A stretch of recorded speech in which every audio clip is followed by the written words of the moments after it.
de todas que é da ortopedia. Eu sou o Dr. Davi Nordon, caso você não me conheça. Bora lá que tem muita coisa pra gente ver, ó. Revalida, curte ortopedia, eles perguntam bastante coisa e a gente vai falar hoje especificamente de lombalgia e maus tratos. Na semana que vem, quando a gente vai fazendo a revisão de véspera, a gente vai falar do quê? Do trauma raquimedular e da pioartrite, certo? Então bora lá, vamos falar um pouquinho de lumbago. Adoro lumbago, a gente quase não vê, né? Então olha só, é um dos temas mais cobrados aí, é o mais cobrado da ortopedia geral, cai sempre, ó, 2012, 2013, 2021, então é um tema muito cobrado. Aqui, se você quiser, você pausa e vê com calma a questão, mas a gente está aqui no pique, então a gente tem que ir rápido. Olha só, 47 anos, dor lombar, sem radiação há 2 anos. Dor moderada, bababá, encurtamento de isquiotibiais, tensão em pontos musculares do trapézio elevador da escápula, elevação do membro inferior em extensão normal, isso também conhecido como LASEG, tá bom? Então, LASEG negativo. Radiografia da coluna, osteófitos marginais, pensamento do espaço L5-S1, articulação sacroiliaca normal, HLA-B27 negativo, exame neurológico normal. Qual a hipótese diagnóstica? Então, questãozinha clássica para você dar o diagnóstico. Nem precisava de tudo isso, mas os caras quiseram ser muito completos. Então, você vai colocar isso aqui no fluxograma que eu tenho fé que vocês vão tatuar na coxa, para nunca esquecer. Você está na prova, você sobe um pouquinho a sua bermuda, sei lá, sua calça, sua saia e dá uma olhadinha lá. Né? Se for a calça, você vai ter que subir muito. Mas você vai ver lá o seu fluxograma diagnóstico diferencial das lombalgias nas questões. Isso aqui é baseado em questões, hein? Então, lumbago, LASEG positivo? Não, no caso do nosso paciente. Caso fosse positivo, eu pensaria em compressão radicular, porque na prova LASEG é igual a compressão radicular. Se for jovem, é hérnia discal, se for velho, é metástase de tumor, desgraça, tá? Muito bom, lumbago, LASEG negativo, caso do nosso paciente. Tem uma característica de piorar à noite e melhorar ao caminhar, ou seja, características inflamatórias? Se tiver, a gente está pensando numa lombalgia inflamatória. Não tem. É velho? Não é velho. Então a gente está pensando numa lombalgia mecânica, que é o caso deste nosso paciente. Só para lembrar, lombalgia mecânica o quê? Piora com esforço, melhora com repouso. É o contrário da inflamatória. Jovens, é isso, lombalgia mecânica. Grande maioria das questões, 90 e tantos % das questões é de lombalgia mecânica, tá? Se não for isso, é de hérnia, mas a questão de hérnia é um tequinho diferente do padrão. Pra você dar diagnóstico, geralmente ele quer lombalgia mecânica. Se ele for idoso, você vai procurar o quê? Característica de claudicação, piora ao andar e parestesias, que são indicativas de estenose. Até hoje, 2, 3 questões de estenose. É muito incomum falar de estenose lombar. Não tem essas características de estenose, você vai procurar sinal de desgraça, perda de peso, dor refratária. Por quê? Porque você vai pensar em metástase. E aí, se não tiver nada disso, vai chegar a artrose. O que é artrose? Que raramente ou nunca se teve, sei lá, se teve alguma vez esse diagnóstico como artrose, é uma lombalgia mecânica no velho, tá bom? Isso é artrose. No novo, é só lombalgia mecânica, é muscular. Então, qual que é o diagnóstico para o nosso caso? Lombalgia mecânica, bem claro, tá? O que mais que a gente tem? Olha só.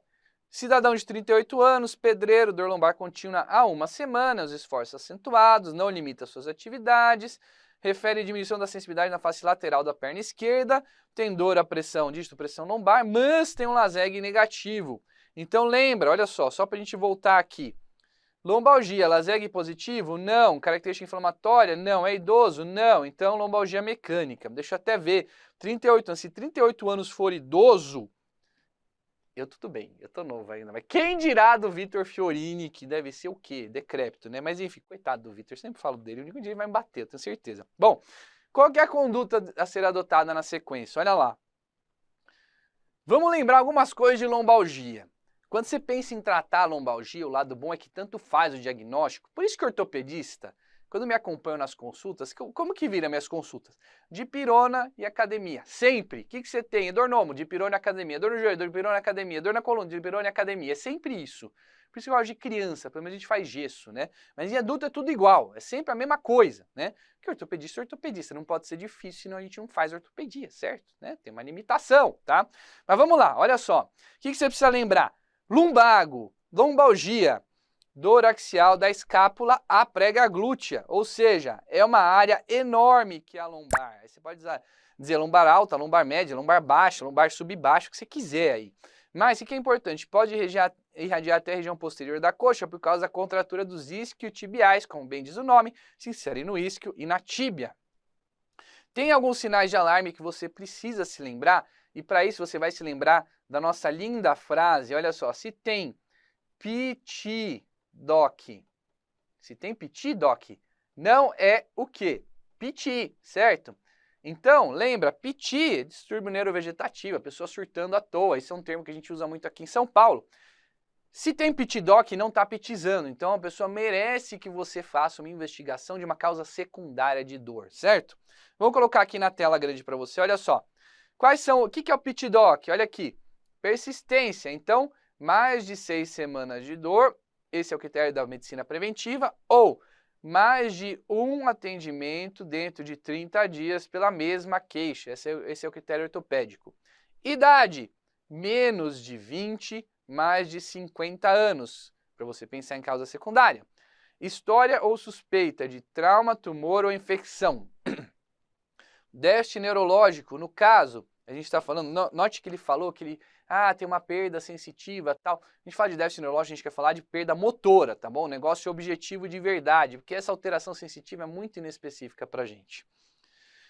Osteoporose, por quê? Porque a principal fratura osteoporótica é a fratura da coluna, passa despercebida, então velho com dor na coluna precisa de raio-x para ver se não está com osteoporose, que aí você vai tratar a osteoporose. E suspeita de caldequina, para vocês lembrarem, caldequina lembra do cavalo, então anestesia em cela, certo? Anestesia na região, imagina você está sentado numa cela, tudo que encosta na cela fica anestesiado, e lembra que o cavalo, quando anda, que ele faz? Cocô, né? Lembra que fica uma imundície, aliás, é daí que se origina a história de desejar merda para quem está no teatro, eu conto isso para vocês depois da aula, tá bom? Então, caldequina, perda de controle de esfíncteres, certo? Porque cavalo quando anda faz cocô, não tem controle de esfíncter, e anestesia em cela, vai lembrar do cavalo, tá bom? Muito bem, tem algum desses critérios, pitidoc, você vai investigar a causa secundária. Como você investiga a causa secundária, começa com raio-x, que é basicamente o nosso eletrocardiograma, que eu nem sei ver, né? O raio-x eu sei, o eletrocardiograma eu não sei, né? Ainda bem que vem escrito o laudo do eletrocardiograma. Mas tá aí, você vai ver se tem alguma causa secundária pelo raio-x. E qual que é o lado bom? Vocês vão repetir um mantra para a vida de vocês. Toda lombalgia é tratada da mesma forma, certo? Se fizer isso, repetir várias vezes antes de ir trabalhar, além de você não se estressar com os atestados, que vão pedir pra caramba, você vai saber se sempre vai tratar igual, não vai se estressar, porque 90% que vem pra gente é lombalgia, tá bom? Então tá lá, olha só, como você trata? Analgésico, anti-inflamatório e relaxante muscular. Repouso no máximo 2 dias, não passe de 2 dias, por quê? Porque a gente tem evidência científica que não serve para nada e ainda piora a dor. Então deixar o cidadão deitado vai enfraquecer o core abdominal. Core abdominal, imagine que a sua barriga é um barril de chope, certo? Isso é fácil de imaginar, né? Então o barril de chope tem aqueles anéis, certo? Circundando o barril, aquele barril antigo, tá bom? Estilo Asterix e Obelix, tá? Vocês nem sabem o que é isso, mas enfim.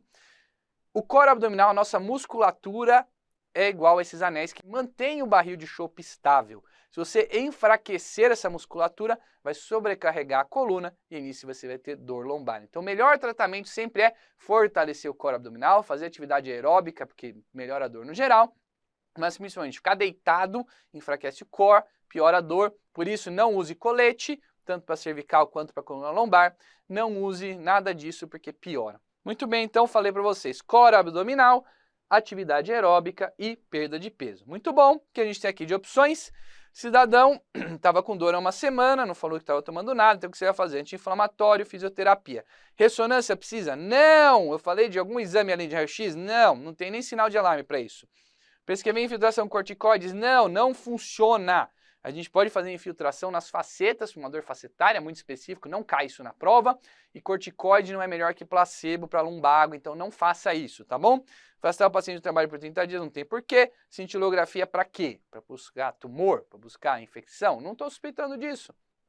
Então, tá aí. Anti-inflamatório, valeria lembrar que analgésico, gente, dipirona é maravilhoso, tá bom? Fisioterapia é o fortalecimento, tá? Então tá aí, resposta correta, alternativa de aprovação. Vamos para mais uma aqui, olha só, cidadão de 47 anos, dor lombar baixa 2 semanas, irradia para membros inferiores, não teve queda, não teve trauma, piora ao se sentar e ficar em pé, melhora com repouso, característica da mecânica, hein? Irradiação pela região posterior da coxa e perna, chegando até a planta do pé direito, então tá seguindo uma raiz aí, pensando mais em L5-S1, diminuição da sensibilidade no dorso do pé direito, dorso do pé a gente já tá pensando em L5 também, em L4 e L5, né? Teste de elevação do membro inferior estendido positivo à direita, quando realizado a 40 graus, então LASEG positivo. Lembra, para o LASEG ser positivo tem que ser entre o quê? 30 e 60 graus de flexão, hein? Menos ou mais que isso não é LASEG positivo. Reflexo sem alterações e sem perda de força muscular. O que a gente está pensando aqui? Lembra pra gente? Lombalgia, LASEG positivo, discopatia degenerativa, compressão radicular. A gente está pensando numa hérnia discal, que é o que afeta os jovens, tá bom? Como é que a gente vai conduzir? Já falo da conduta para vocês, que eu quero lembrar. Vamos lembrar que a hérnia tem fases, ela começa a acontecer quando você já tem 15 anos, então sinto muito, todo mundo aqui já tem alguma desgraça na coluna, tá bom?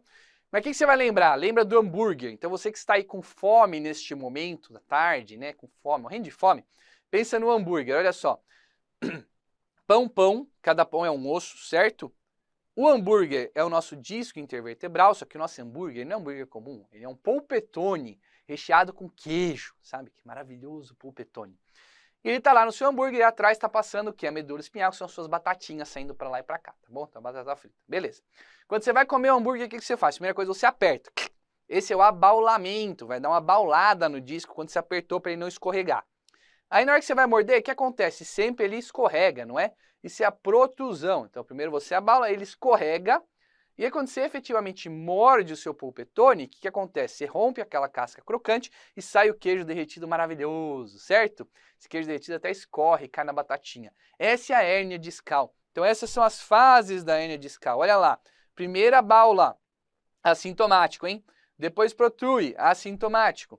Depois você morde, rompe o anel fibroso, que é a casca crocante do polpetone, e escorre o núcleo pulposo, que é o queijo derretido. Fez a sua hérnia discal, também é assintomática. E aí pode ficar pingando a batatinha, o queijo lá para baixo, que a gente chama de disco sequestrado ou fragmentado. Também é assintomática. Se você olhar a ressonância de todo mundo que estiver assistindo essa aula, vai ter alguma dessas alterações em algum ponto. Às vezes até eu tenho uma hérnia discal e não estou sabendo. Por quê? Porque a maioria é assintomática. Então o que dá o diagnóstico não é o exame de imagem, o que dá o diagnóstico é a clínica, certo? As questões trabalham muito com isso. Portanto, suspeitou de hérnia, você vai tratar igual você trata qualquer lombalgia. Se persistir, aí que a gente pensa em exame, tá bom? Então olha lá. Tratamento conservador exatamente igual a qualquer lumbago. Lembra que eu já falei para você do mantra, hein? Quando que você vai operar? Casos refratários, ou seja, mais que 6 meses com tratamento conservador bem feito que não melhorou. Ou déficit neurológico, qualquer déficit? Não, um déficit estável por mais de 3 meses, tá bom? Ah, então perdeu a força de dorsiflexão do pé, estabilizou aí, persistiu 3 meses, pode operar. Ou um déficit progressivo. Então, primeiro perdeu a dorsiflexão, depois perdeu a extensão do hálux, depois, sei lá, a flexão plantar. Pô, desgraça, né? Você tem que operar, tá bom? Lembra que a cirurgia que a gente vai lá, vai comer esse pedacinho que herniou, ela melhora a dor radicular, mas não melhora a dor axial, seu lumbago em si continua, tá bom? Mas os sintomas de formigamento, perda de força melhoram bastante, tá? O que a gente vai fazer com esse cidadão? Então, vamos ver as opções aqui. Olha só, receitar corticoide. Eu acabei de falar que não serve para nada. Cirurgia imediata, não tem indicação. Anti-inflamatório, relaxante muscular e início de exercícios para fortalecimento lombar. Receitar opioide a curto prazo, orientar o paciente a retornar ao trabalho conforme a intensidade da dor. Eu tenho uma leve impressão, uma discreta impressão que eu coloquei a resposta errada aqui, gente. Olha só, é uma hérnia discal, esse cidadão está com dor lombar há 2 semanas, não tem nada, então realmente, gente, ele não estava nem usando o remédio, né? Medicação endovenosa, não está tomando nada em casa, é isso aí. No tempo que a gente subir, eu marquei para vocês errado. Então, olha só, em disclaimer, errei na hora de colocar a resposta correta, porque isso aqui tá errado, tá bom? Resposta correta é B de Brasil, não se confunda, tá? Isso acontece, deixa eu fazer muita aula, acontece isso aqui, né? Então, ó, por que não pode ser corticoide a curto prazo? Porque eu não posso pular a escada analgésica. Primeiro tem que ser anti-inflamatório, analgésico juntos. Não é o suficiente, aí o opioide. Eu somo, eu não vou substituir, tá bom? Retornar ao trabalho conforme a intensidade da dor, não. Então aqui é o basicão. Tratamento é o basicão que eu falei para vocês já nos slides anteriores. Prescrever anti-inflamatório, relaxante muscular. Lembra da dipirona, caramba, que ninguém lembra da dipirona, analgésico simples, maravilhoso. E exercício para fortalecimento lombar. Alternativa correta, alternativa B, de Brasil, o professor colocou errada a resposta aqui, tá bom? Não se estresse, acontece, né? A gente checa várias vezes e às vezes erra mesmo assim. Vamos falar de maus tratos agora. Olha só, segundo tema mais cobrado da ortopedia pediátrica no geral, mas é o que mais cai no Revalida, 7 questões até hoje. Caiu todos esses anos, estão marcados aí, inclusive 2023, começo do ano. Então, um cidadãozinho de 12 meses, com esse, você não está vendo o raio-x que eu estou na frente, mas cidadãozinho de 12 meses com esse raio-x, que raios é isso aqui? Lembra para sua vida, fratura de fêmur em criança que não deambula ou que tem menos de 2 anos é igual a maus tratos sempre, tá bom? Quando a gente fala de maus tratos, a gente fala de 3 tipos de violência, de 4 tipos de violência, certo? Primeira delas e mais comum é a negligência. Então você vai lembrar de quem? Do Harry Potter. Por que do Harry Potter? Porque ele morava com os tios. Você não conhece Harry Potter? Sinto muito, mas depois da prova a sua obrigação é assistir os 8 filmes do Harry Potter ou ler os livros, que é melhor ainda, tá bom? Então, Harry era um órfão dos pais, morava com os tios debaixo da escada, os tios tinham dinheiro, tinham grana, estavam de buenas lá, mas eles pegavam e negligenciavam o pobre do Harry, então eles davam roupa velha para ele, óculos quebrados, não sei o que, ele era todo zoado, coitado, né? Então isso é negligência, quando os pais têm os responsáveis têm os recursos, mas deliberadamente não dão para a criança, certo? Que mais que o pobre Harry sofria? Psicológica, segunda mais comum, porque bullying, certo? Então bullying do Duda, dos tios, tudo mais, violência psicológica, castigos também entram aqui. Temos também o que? Violência física. Harry também sofria, tomava porrada do primo, certo? Então, desde um pedala Robinho até aquelas agressões que você vê na TV de matar a criança, tudo isso é violência física. E por fim, violência sexual. Estima-se que 1 a cada 8 crianças sofra de violência sexual. E aí é um espectro, desde falar obscenidades até o estupro de verdade, certo? Então tá aí. Quem é o principal causador? No geral, as estatísticas internacionais falam que é igual, mãe e pai, tanto faz. E quando a gente pensa em físico e sexual, geralmente é mais o pai, geralmente é um homem. E lembra, quem causa isso não é um cara da Kombi branca que vai sequestrar a criança, não é um vizinho aleatório, geralmente é alguém do círculo familiar, alguém próximo. E às vezes até algum cuidador que está lá com a criança que faz esse abuso, certo? A apresentação clínica clássica. Quem tem filho sabe que tem algumas áreas de lesão aí que são mais características de acidentes, que são essas que estão em verde. Então, antebraços e testa que eles batem muito, certo? Que mais que a gente tem? As áreas em vermelho são as áreas que são mais de maus tratos. Então, veja, coxas e braços, porque de segurar a criança, a face por causa de esbofetear, e o pescoço, lembra do Homer estrangulando a criança, certo? Estrangulando o Bart, coitado. Então isso é maus tratos pra caramba. Tá aí na TV há 30 anos e ninguém faz nada. Coitado do Bart. Ninguém chamou o conselho tutelar pra ele. E a gente ainda ri dos Simpsons, né? Que mais também? Genitais, virilha e, ó, luvas e botas, fiz ao contrário aí, mas mãos e pés, pensando em escaldar, né? Escaldar a criança, então queimar a mão da criança, colocar na água quente, fazer esse tipo de lesão. Isso é característico de maus tratos, que a criança não vai enfiar a mão na água quente normalmente, tá bom? Que mais a gente tem? Kleiman descreveu pra gente fraturas indicativas de maus tratos. A gente tem algumas aí, deixa eu colocar para você. O que você precisa lembrar?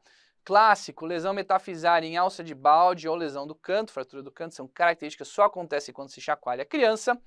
Arco posterior da costela, escápula, processo espinhoso externo são locais que só lesa com trauma de alta energia e quando você bate a criança nas costas, né? Baixa especificidade, clavícula, ossos longos e fratura linear do crânio são pouco específicas, então a gente não pensa muito em maus tratos, que pode acontecer por acidente. Principal aqui, já falei para vocês, fratura de fêmur, tá bom?